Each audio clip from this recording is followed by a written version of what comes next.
The SEC gets 2 full years of Archie Manning at Texas. Get ready, Longhorn fans. A championship is coming to Austin.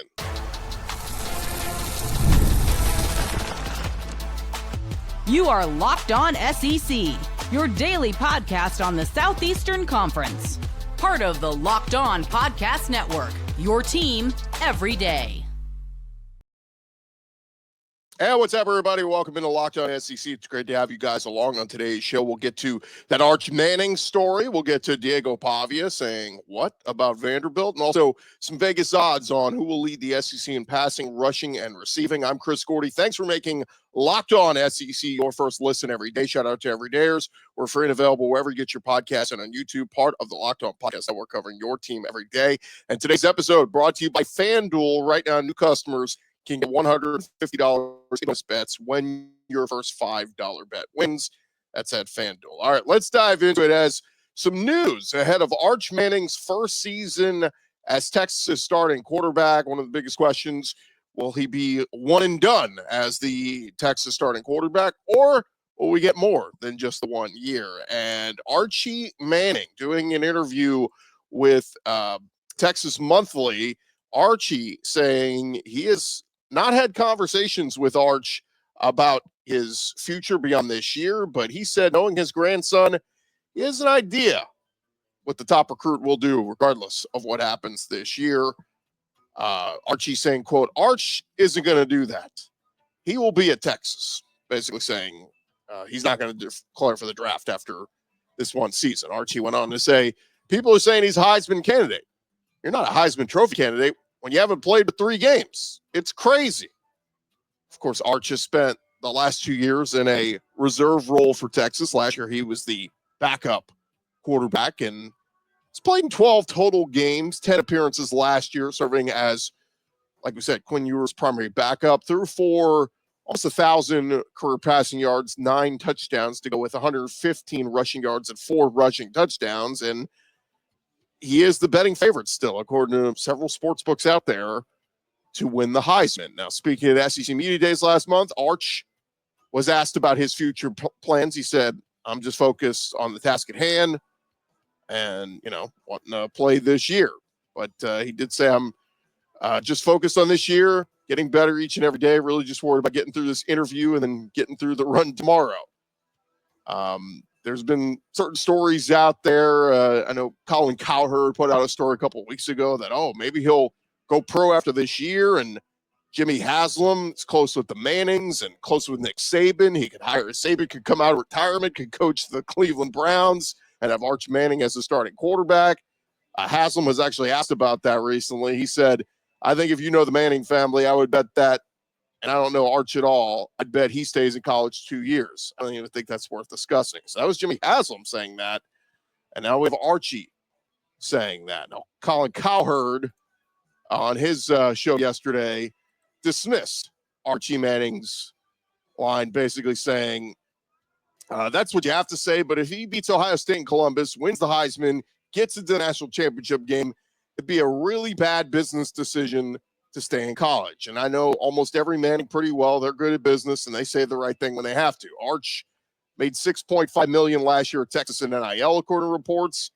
Cam Ward just made $48 million guaranteed as the number 1 pick in the draft.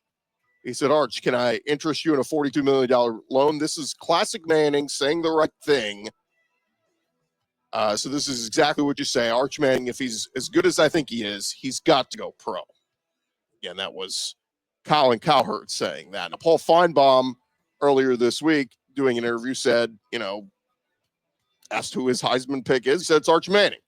That's not because I'm in love with the guy. It's because he's going to win that first game on the biggest stage of college football this year versus Ohio State. And all of a sudden, it's going to go from Archmania to it's going to transcend the sport of college football. Now, look, my thought here is, if we do indeed get 2 years of Arch, and I don't know why Archie doesn't have any reason to come out and say this to Texas Monthly. I mean, but all the reports have been this for basically the past 6 to 8 months. The whole offseason, the conversation has been from people close to the Manning family. Reports have been Arch isn't just going to be a 1-year starting quarterback. And I get what Colin's saying. There was a big discrepancy in the money, but does anybody think Arch playing a second year of college football, plays full year this year as a starting quarterback at Texas, and then comes back next year, that he wouldn't still be potentially the number one pick in the draft? Like, I think he's the number one pick this year. He's the number one pick, the year after, 2026 or 2027.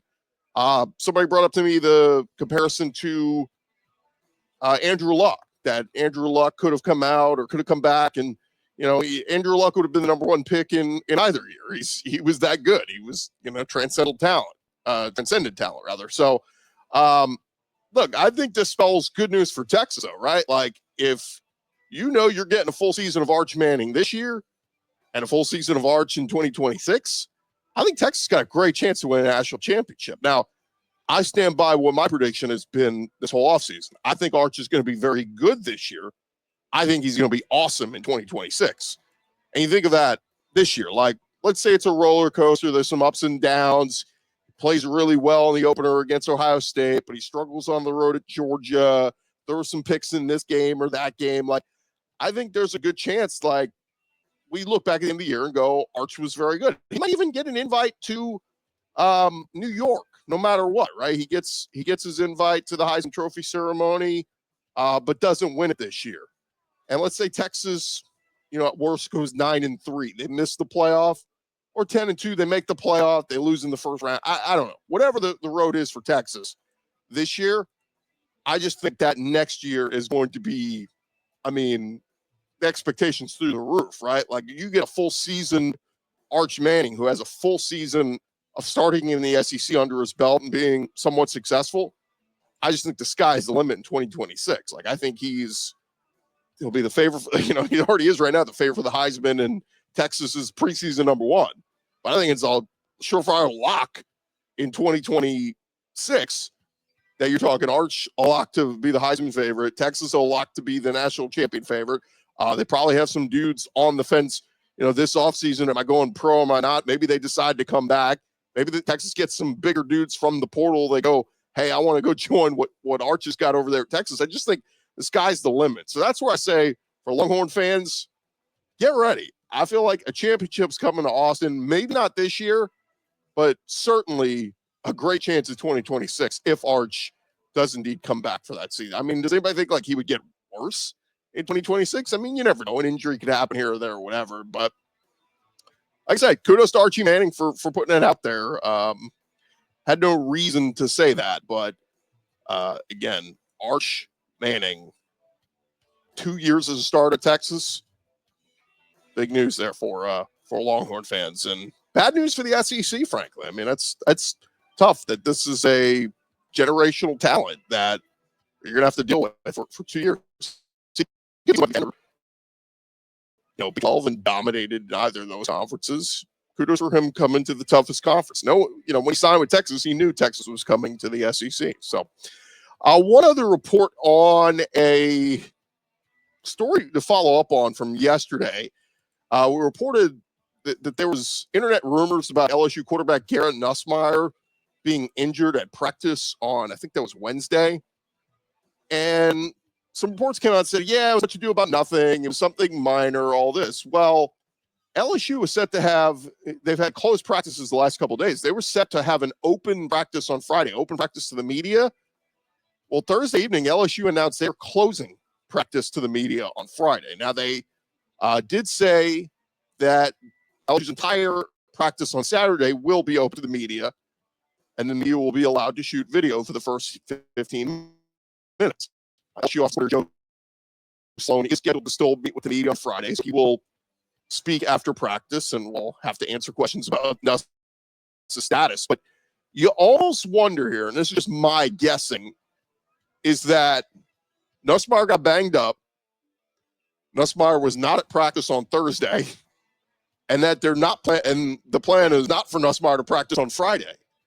And so I think Brian Kelly and the LSU folks said, look, maybe Nuss just needs an extra day. He'll probably be ready to go for Saturday. Well, let's not bring the media in on Friday where Nuss is not practicing and set off all these red alerts and set off a firestorm, right? If Nuss just needs 2 days to rest his knee, whatever the issue was, and he thinks he can go Saturday, well, let's just push the media back Saturday. That's just my working thing. Saturday, and LSU's open practice, and the media walks in, and Nussmeier's not throwing the football, red alert, alarm bells going off. We're 3 weeks from LSU opening at Clemson, and major concerns there for Brian Kelly and LSU if that's the case. I don't think that's the case. I think they're thinking here Nuss needs an extra day rather than have the media run with this big story. Nuss isn't practicing Friday. Nuss will practice Saturday, and all will be well. We'll see how it plays out. Certainly a story to keep watching, and certainly a big story on the LSU front that if they don't have Garrett Nussmeier healthy, they ain't gonna win a championship this year. That's just the honest truth. Now, Michael Van Buren, I think he could be okay if he's got to start a game 2, but certainly not a good bit of the season. Again, we'll see what happens. We'll keep you updated. All right, more to come here on Locked On SEC. Some comments from Diego Pavia. He likes to write checks with his mouth. We'll see if his team can cash those checks as the season gets here. We'll discuss that next. Hey, look, we've been telling you guys that summer sports are in full swing. And, of course, we got baseball happening every single night on the major league level. We've had golf. We've had soccer action. We've all kinds of stuff. And FanDuel is the best way for you to make every game even more exciting. College football is right around the corner. You want to make sure you're signed up with FanDuel and ready to go when the season gets here. You're already following the action, watching on TV. Why not make it a little bit more thrilling? With FanDuel, you can get in on the game and get your friends in as well. We've been using FanDuel to track our favorite matchups, and the app keeps it fresh with new daily promotions and fun ways to bet. It's easy to use, fast to pay out, makes even regular season games feel like must-watch events. If you're new to FanDuel, if you've never signed up before, new customers can bet just $5 and get $150 in bonus bets if your first bet wins. Just open the FanDuel app today. Visit FanDuel.com today to get started. That is at FanDuel.com. Get started before football season is here.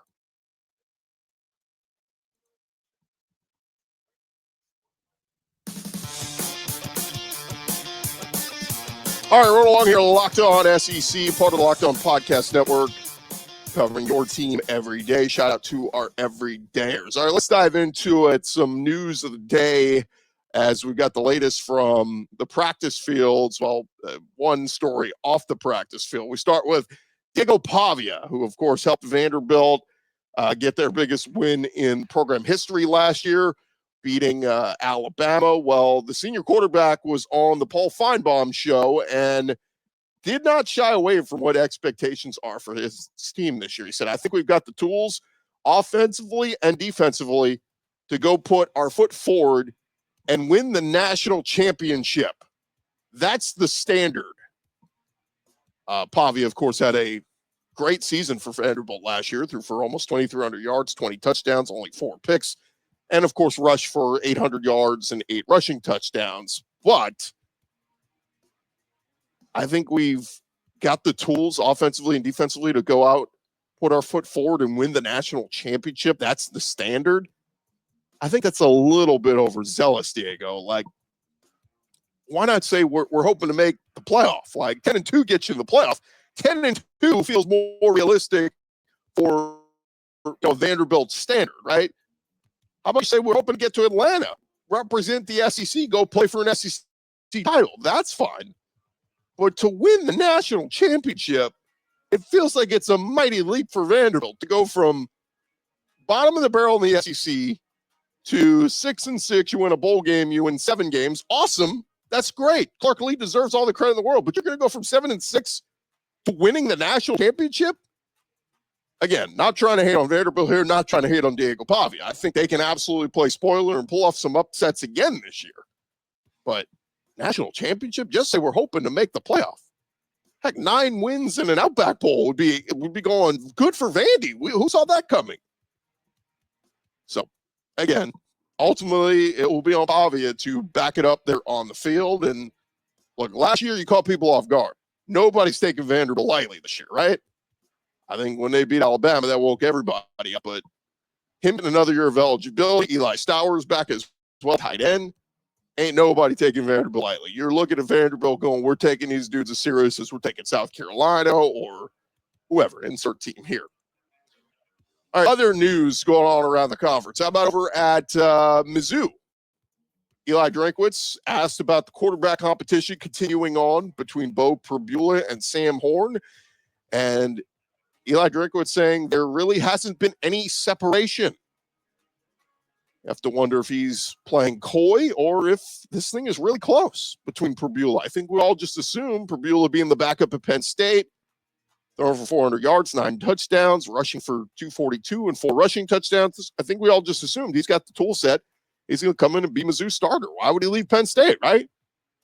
Well, apparently Sam Horn, who just got drafted by the Los Angeles Dodgers in the 17th round of this year's MLB draft, he is signed with him, but had an agreement. He's going to play one more year of college football. And I think Eli Drinkwitz thinks Sam Horn is doing a great job of pushing Bo Pribula right now. So feels like it'll go right up to their opener. Of course, they open with Central Arkansas on that Thursday night. That is August 28th. So that is less than 3 weeks from now. 3 weeks from last night, if you're listening to this on Friday. So we will see Central Arkansas. And then they'll host rival Kansas the next week. So, you know, Frank is going to want to have his best guy out there to settle in as a starter, get his feet under him, and earn the trust of the team. Or he could play both of them against Central Arkansas. Who knows? So they could go into week 2. All right, some other camp news. How about over at – let's head over to Auburn as Hugh Freeze shared some positive news on his injured running back, Jeremiah Cobb, was recovering from a fractured finger, was fully cleared to practice, no longer requiring a non-contact jersey during fall camp, and he was out on the practice field on Wednesday. Cobb has served as a reserve running back in each of the last 2 seasons, averaged over 5 yards per carry overall in his career, and has just 2 touchdowns so far, both of those coming in his freshman season. But heading to 3, people think Cobb is going to, be a contributor there at running back. Got Tamari Alston, who I think is going to slides in as the senior starter, but they bring in transfer Darrell Robinson, and then don't forget Omar Mabson, this freshman that Hugh Freeze and others have been very high on. So will it be running back by committee for Auburn? I don't know. Will somebody emerge, like a Jarquez Hunter or Tank Bigsby did? We shall see. But we know how good Auburn's receiving core is. But to me, if they're going to get to where they want to go this year and improve that win total, they got to be balanced. And to be balanced, you got to have a reliable run game. And who will be that featured back in the backfield? We shall see. How about over at Alabama? They get back Deontay Lawson, who obviously got injured last year and is back on the practice field healthy and ready to do his thing. AL.com's Michael Casagrande reporting that Deontay Lawson did not hold back in explaining how the tone and the energy inside the Alabama program has shifted since Kalen DeBoer took over. Lawson saying, yes, Nick Saban and DeBoer, they're extremely different. I mean, you got Coach Saban, who is just so detail-oriented and just demands excellence from everyone around him, coaches, players, it doesn't matter. And then Coach DeBoer, who's also detail-oriented and demands excellence, but you're able to, I feel like, be yourself. I feel like with Coach Saban, you know who he is, his figure, so it kind of makes you tense up. Freshman coming in, that wouldn't necessarily be a good thing, because you're trying to do everything perfect and end up having him chew you out. No. As some people have written, look, DeBoer's not trying to be something. He's just trying to put his program in place here. And he's obviously very successful at Washington, but a big prove-it year for him this year and year 2 in Tuscaloosa. How about over at Texas A&M? Edge rusher Cassius Howell subbed from the preseason All-SEC list, and he said on Wednesday, speaking with the media, he said, not necessarily surprised by the snub.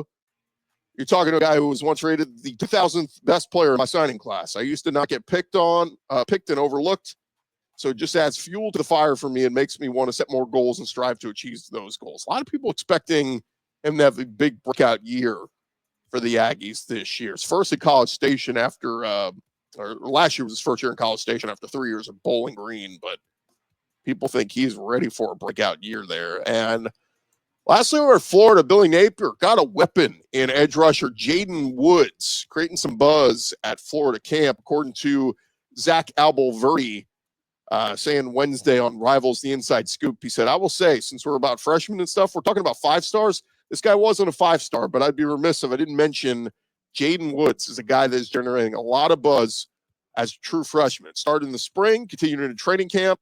We mentioned wide receiver Dallas Wilson working with the starters on offense. Jaden Woods has been working as a starter on defense, plays the same spot as LJ McCray. I think both those guys you're going to see have bigger roles this year. So a name to keep an eye on there for the Florida Gators. And there you have it. That's the latest going on around the SEC. When we return here, we got some Vegas odds on who will lead the SEC in passing, rushing, and receiving. We'll get you caught up with that coming up next here on Locked On SEC.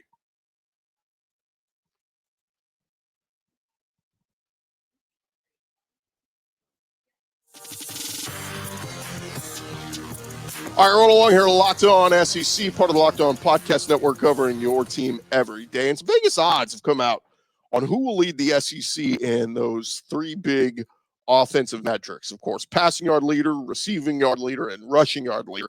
And figured we'd run through some of these odds to tell you who leads the pack. And when it comes to SEC passing yards leader, they have none other than Garrett Nussmeier from LSU. He's the lone returning 4,000-yard passer in college football, obviously barring whatever setback he has at LSU right now.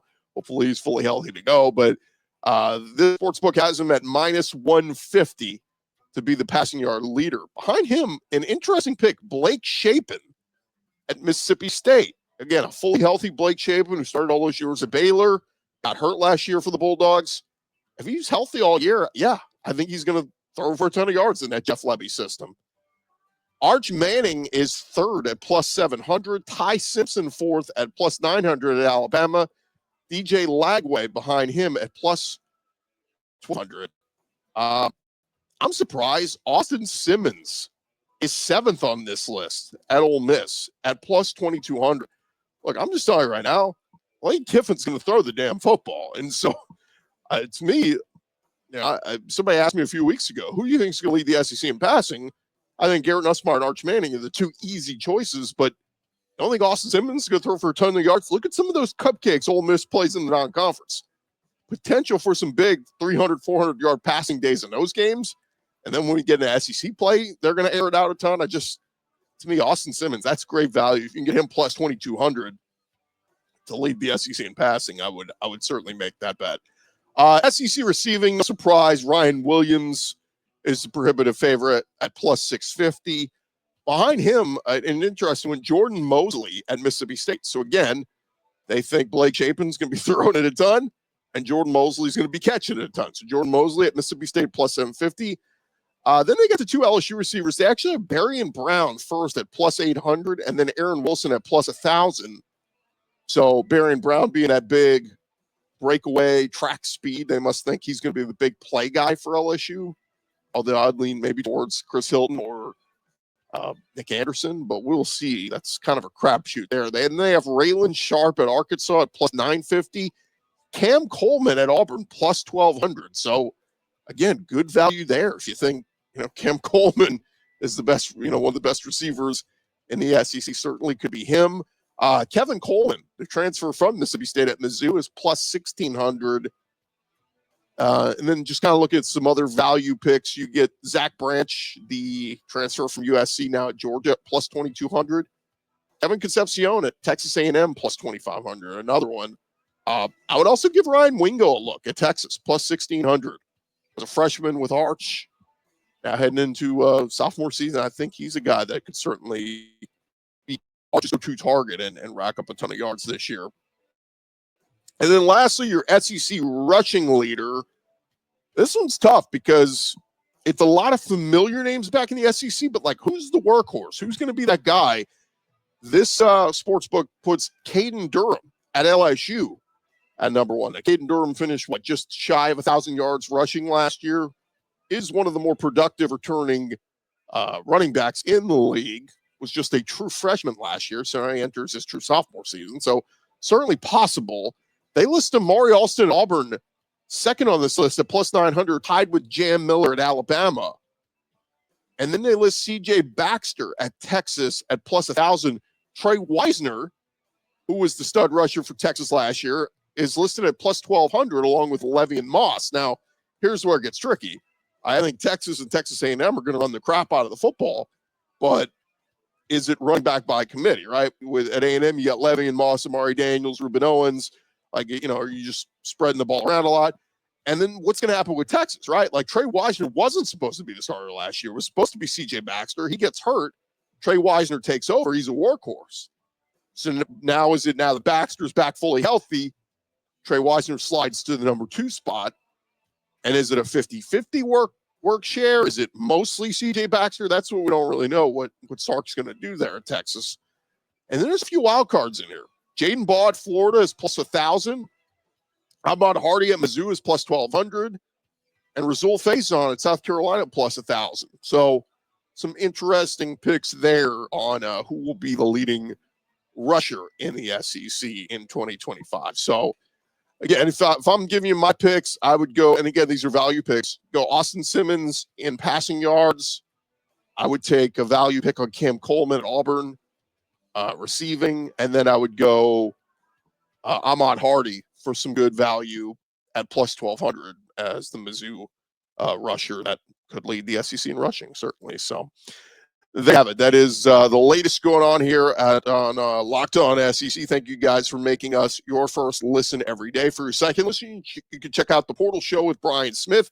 He's got you covered with all the latest rumors, portal entries, and signings. Be the most informed fan on the rapid changes of the college football landscape. You can find the Portal on YouTube, wherever you listen to your podcast. Have a great weekend, everybody. We'll come back on Monday. We'll get caught up with all the latest news coming out of the weekend at camp and whatnot. And just remember, we are just, 2 weeks away from this Saturday, from week 0. We'll talk to you guys on Monday right here on Locked On SEC.